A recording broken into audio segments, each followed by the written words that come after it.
Good morning, friends. I am Avinash and today we have another poem, a new poem called 12 Standard, Song of the Open Road.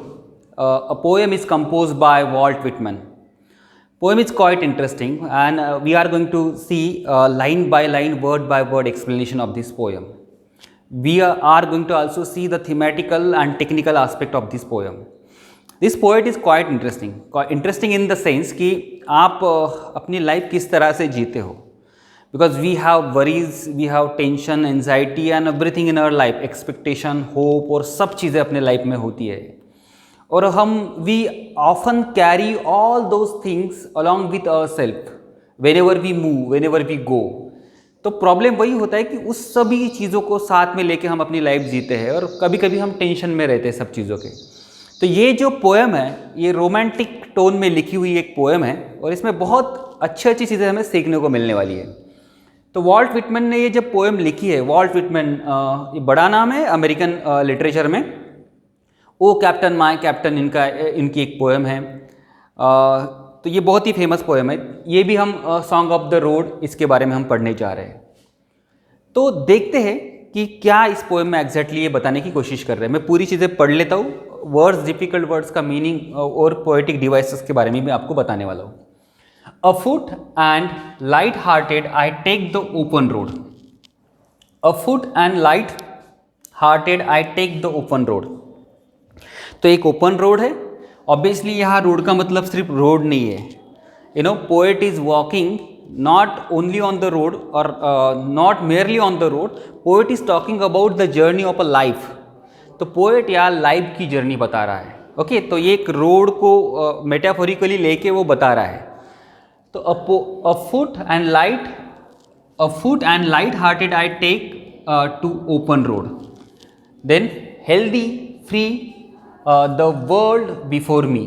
तो मैं किसी road में जा चल रहा हूँ और मैं बहुत लाइट हार्टेड हूँ, मतलब I don't have any anxiety, tension, worries and all. और मैं चल रहा हूँ उस रोड पे. हेल्दी हूँ मैं, टेंशन फ्री हूँ and the world before me. ये पूरा वर्ल्ड है मेरे सामने है. And I am completely free to walk over. मैं पूरी तरह से फ्री हूँ. ऐसे ये दो लाइन में वो बता रहे हैं. तो यहाँ पोएटिक डिवाइस जो है वो इन्वर्शन यूज़ किया गया है, जो मैं अभी नहीं बताऊँगा, मैं आपको पूरा एक्सप्लेनेशन होने के बाद बताऊंगा, क्योंकि अभी बताऊंगा तो आपको उसका थीमेटिकल एस्पेक्ट समझने में थोड़ा डिफिकल्ट जाएगा. पहले उसका मीनिंग ही समझ लेते हैं. उसके बाद ये दोनों हो गए. अ फुट का मतलब यहाँ गोइंग ऑन फुट, पैरों पे चलना होता है. Then the long brown path.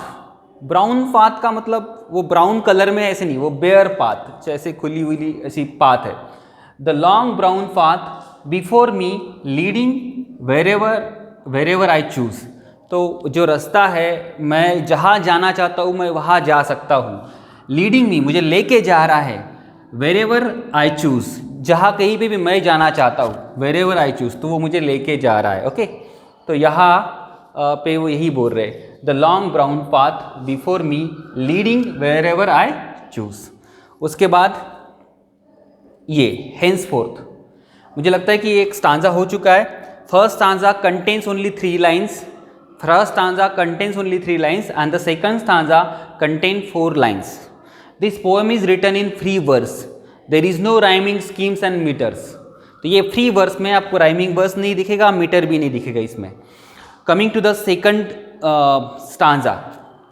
Henceforth I ask not good fortune, I myself I am good fortune. तो ये है. आगे जाके और पोएट एक चीज़ बहुत इंपॉर्टेंट बताती है, because we often talk about fortunes, luck and everything, but here poet don't want any sort of fortune. I ask not good fortune. मैं अच्छे फॉर्चून के लिए मैं लकी हूँ या ये इसके लिए मैं कभी भी मतलब एक्सपेक्ट नहीं करता ये चीज़ें.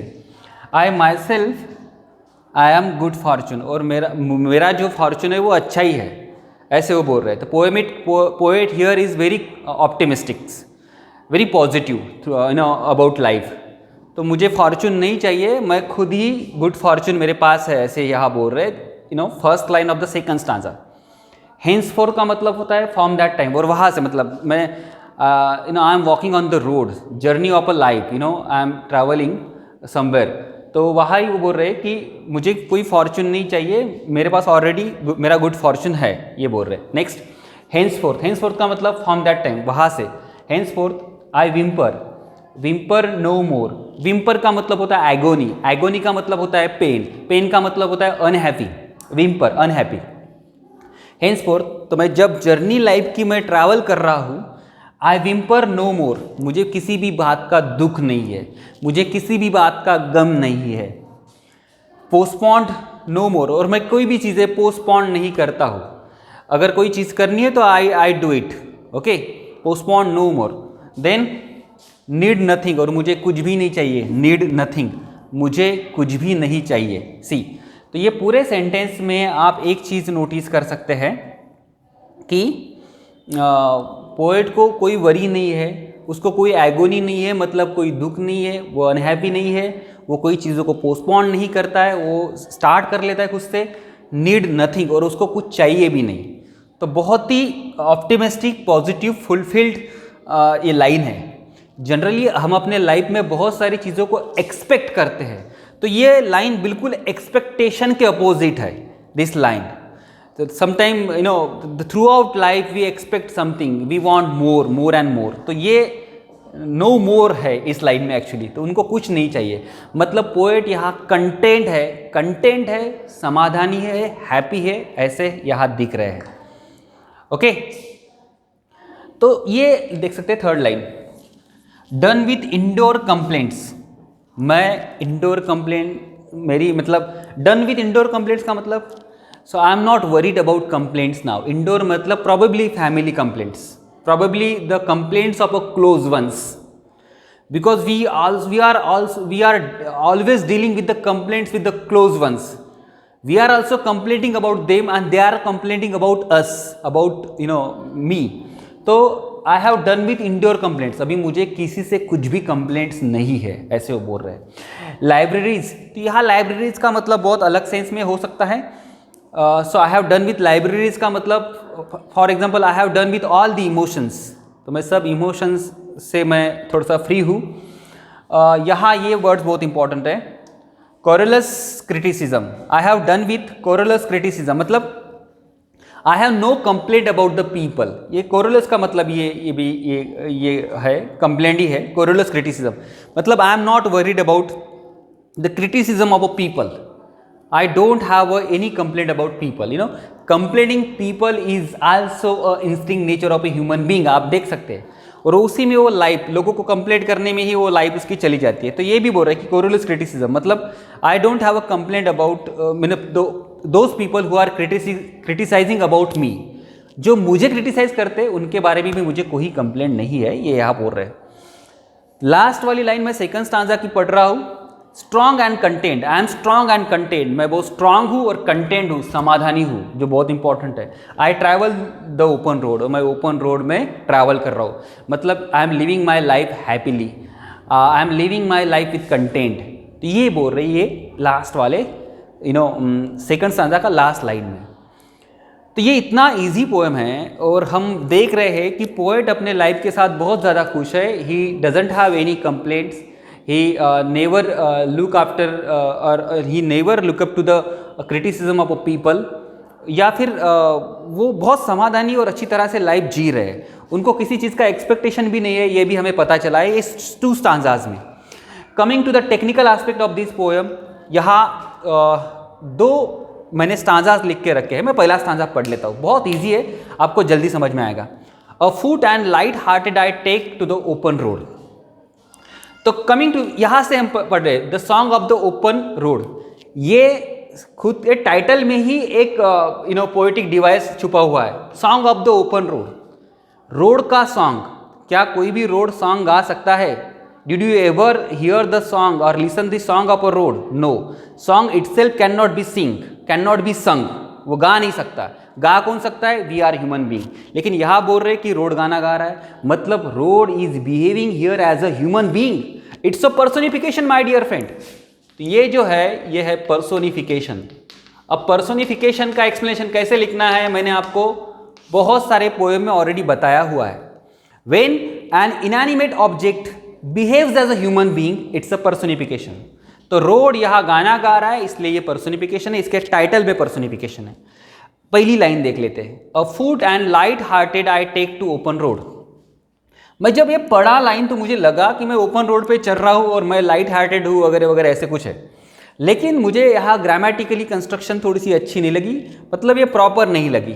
This is not the correct order of a prose, this is not the correct order of a prose and the correct order of a prose is, वो ऐसे होना चाहिए था, I take to the open road, यहां से I take to the open road. और ये जो है, ये पूरा सेंटेंस, ये जो पूरा फ्रेज है ये इसके लास्ट में चाहिए था, मतलब यहां I take to open road afoot and light hearted, ऐसे चाहिए था ये सेंटेंस, लेकिन ये ऐसे नहीं है, इसको इन्वर्स किया गया है। ये सेंटेंस आगे डाला है ये फ्रेज और ये यहाँ डाला है, तो it's a inversion. When we exchange word for poetic liberty it is called inversion. वो इन्वर्शन फिगर ऑफ स्पीच है, शब्दों की हेराफेरी कर सकते हैं आप, तो यहाँ पे भी किए इन्होंने। Afoot and light hearted जो यहाँ चाहिए था वो आगे डाल दिया, इट्स अ इन्वर्शन। इसका एक्सप्लेनेशन कैसे लिखेंगे, the correct order of a prose is, the correct order of a prose is I take to open road afoot and light hearted, ऐसा लिखना है। आप अपने नोटबुक में लिख सकते हैं नोट्स निकालते समय। मैं और आगे पढ़ता हूँ, healthy free the word before me, और I am very healthy, I am very free, before the entire word, ऐसे बोल रहे हैं। The long brown path before me leading wherever I choose, तो ये लॉन्ग ब्राउन पाथ मुझे lead कर रहा है, लीड मुझे लेके जा रहा है, long brown path, path brown path, path can not be led us to anywhere, we ourselves go, path हमें कहीं लेके नहीं जा सकती है, हम खुद को लेके जाते हैं। तो यहाँ भी पाथ जो है वो पर्सोनिफाइड कर किया है, पर्सोनिफिकेशन, वो भी ह्यूमन बीइंग जैसा बिहेव कर रहा है, इसलिए इट्स अ पर्सोनिफिकेशन। मैं नीचे वाला सेंटेंस पढ़ता हूँ, henceforth I ask not good fortune, I myself I am good fortune. तो यहाँ पे मुझे कोई फिगर ऑफ स्पीच अगर वो दिखती है तो वो है गुड फॉर्चून, ये वर्ड डबल रिपीट किया गया है, good Fortune, this is a phrase repeated twice, good Fortune in a word, in a sentence, it's a repetition. तो ये रिपीटेशन फिगर ऑफ स्पीच यहाँ यूज की गई है। नीचे हेंसफोर्थ विम्पर, नो मोर, पोस्टपोन्ड, नो मोर, नीड नथिंग, यहाँ पे भी रिपीटेशन माय डियर फ्रेंड। ये नो मोर जो वर्ड है is this phrase is repeated here, no more twice, it's a repetition. शायद आपको ये भी समझ में आ चुका होगा, मैं आगे जाता हूँ। Done with indoor complaints, libraries, corals criticism. तो मैं ये पढ़ रहा हूँ कि मैं आई एम डन विथ, या मैं आई एम अवे फ्रॉम, मुझे इस बात की कोई चिंता नहीं है अभी नाउ, किस बात की चिंता नहीं है, इंडोर कंप्लेंट्स की, लाइब्रेरीज की एंड कॉरलस क्रिटिसिज्म की, इस बात की मुझे कोई भी चिंता नहीं है। मतलब ये है दोस्तों, यहाँ इंडोर कंप्लेंट्स ये सबसे पहले आया, फिर उसके बाद लाइब्रेरीज, उसके बाद की इमोशंस, इंडोर कंप्लेंट्स के बाद, उसके बाद कॉरलस क्रिटिसिज्म, वो उसके बाद का है। मतलब इन शॉर्ट यहाँ क्रिटिसिज्म के लिए या कंप्लेंट्स के लिए ही ये वर्ड्स यूज किए गए हैं। इंडोर कंप्लेंट्स है, लाइब्रेरीज है या कॉरलस क्रिटिसिज्म है, ये कंप्लेंट्स ही एक्चुअली, उसको असेंडिंग ऑर्डर ऑफ इंपॉर्टेंस में रखा गया है, पहले ये, बाद में ए और बाद में ए। And whenever we have words or a phrase or a clauses are arranged in ascending order of importance, it's a climax. तो असेंडिंग ऑर्डर ऑफ इंपॉर्टेंस में अगर कोई वर्ड्स को पुट किया गया है तो वो क्लाइमैक्स होता है, तो ये क्लाइमैक्स है। सभी का मीनिंग लगभग सेम ही है, कंप्लेंट, ठीक है। और हम देख सकते हैं इसी सेम लाइन में और एक फिगर ऑफ स्पीच छुपी हुई है, वो है टॉटोलॉजी। वो क्या है? Tautology it means that for having a same expression poet uses different words for the same meaning, for the same expression poet uses different words, phrases। तो एक ही मीनिंग होता है लेकिन अलग अलग वर्ड्स उसके लिए यूज किए जाते हैं। फॉर एग्जाम्पल इंडोर कंप्लेंट्स यहाँ ऑलरेडी यूज किया है ना, फिर भी उन्होंने कोरोलस क्रिटिसिज्म यहाँ यूज किया। कोरोलस का मतलब भी क्रिटिसिज्म ही होता है, कोरोलस का मतलब भी क्रिटिसिज्म ही होता है, किया है कि नहीं यूज, राइट, इसलिए ये टोटोलॉजी है। इसी लाइन में और एक फिगर ऑफ स्पीच यूज की गई, मतलब ये this is a master line, एक ही लाइन में 3 फिगर ऑफ स्पीचेस है। कौन सी और एक फिगर ऑफ स्पीच है? कोरोलस क्रिटिसिज्म।